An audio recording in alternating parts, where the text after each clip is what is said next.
Hey, Rodco and I are here today with our pet cot to introduce Climb, which you may have also heard called Place. Now, when you're working on this in your home, you want an item that you can easily put away when you're not using it. You don't want something that's going to be out all the time like a chair or an ottoman, because in the beginning it's important our dogs are understanding that they only get on it on their command and then they only get off when you release them. So figure out a good item to use. If you didn't have a pet cot or a thick dog bed or a bolstered bed, you can think about getting a big blanket and maybe folding it over a few times so it's got some thickness to it. Just make sure you've got an item that it's going to be clear that when your dog is on it, they're either all the way on it or they're off of it. You don't want a flat rug or a towel where maybe they're standing there with two paws on and two off or some variation thereof and they don't quite realize it. So pick an item that's going to be clear to your dog what they're actually doing, and then pick something that you can put away when you're not using it. Now, just like we've talked about in all of our other videos, we're going to be using that sequence of command, mark, release, reinforce.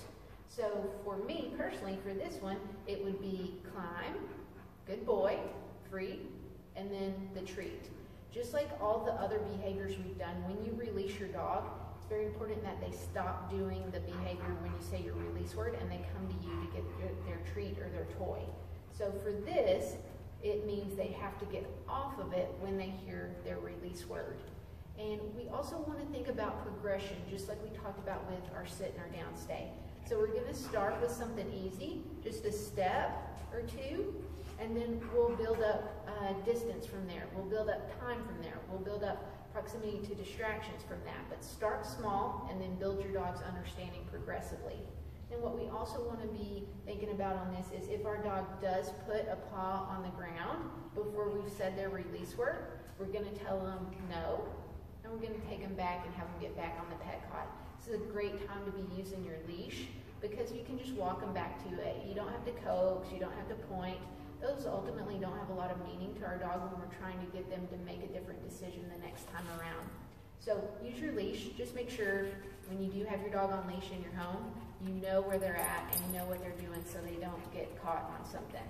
Now the other thing to think about with this behavior is don't use the word stay. Even if you're using it with your sit and your down positions, don't use it with this.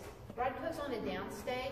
If I told him stay and then I came over here to pet Mickey, he should technically hold that down stay. And that kind of defeats the purpose of having a separate climb command. So remember, climb means you get up here and you stay here until I release you.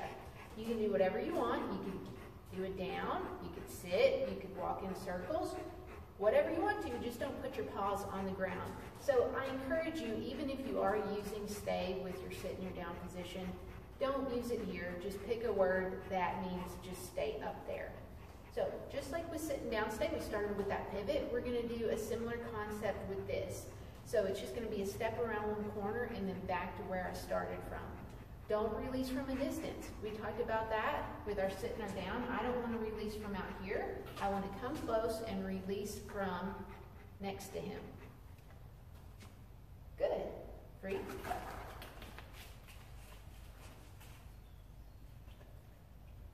Climb. Okay, we're going to start with our pivot. He can do whatever he wants. He can stand, he can sit, he can do whatever. I'm going to step to one side. I'm going to step back to where I started from. Good. Free. All right, that pivot went well, but I'm going to try it one more time just to make sure he understands it before I add some distance. Climb. Good boy. Mark the initial behavior. Do your movement. Mark that stay component. Good boy. Free. Good job. All right, let's add some distance now. Climb. Good job. So mark that. I'm going to try going around him. Good boy. Free. So, pivot went well, distance went well. Let's try distraction. Come here, guys. Climb. Good. Okay, I'm going to drop the leash. And we'll pet Mickey. Good girl. Good boy. Free.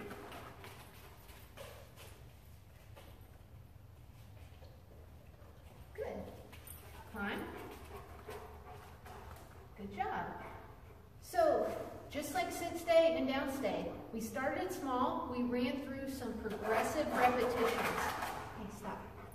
So make sure you're doing that.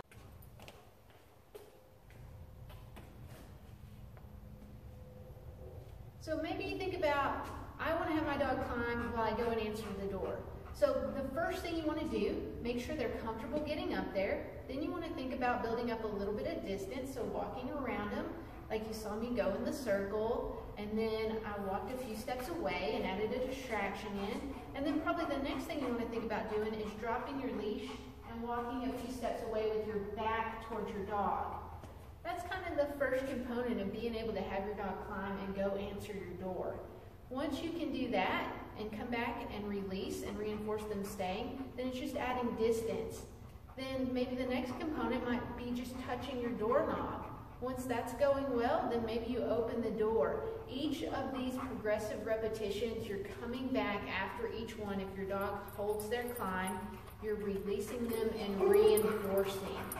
Now, if you get halfway to the door and your dog gets up, it's going to be no. Just pick up your leash and walk them right back to it. So again, remember your sequence: command, mark, release, reinforce.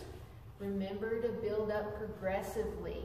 If your dog makes a mistake at any point and puts a paw on the ground, it's no, and you have them go back to it. Use your leash to walk them back if they actually get off from, use your leash to walk them back to it if they actually get off of it before you've said your release word.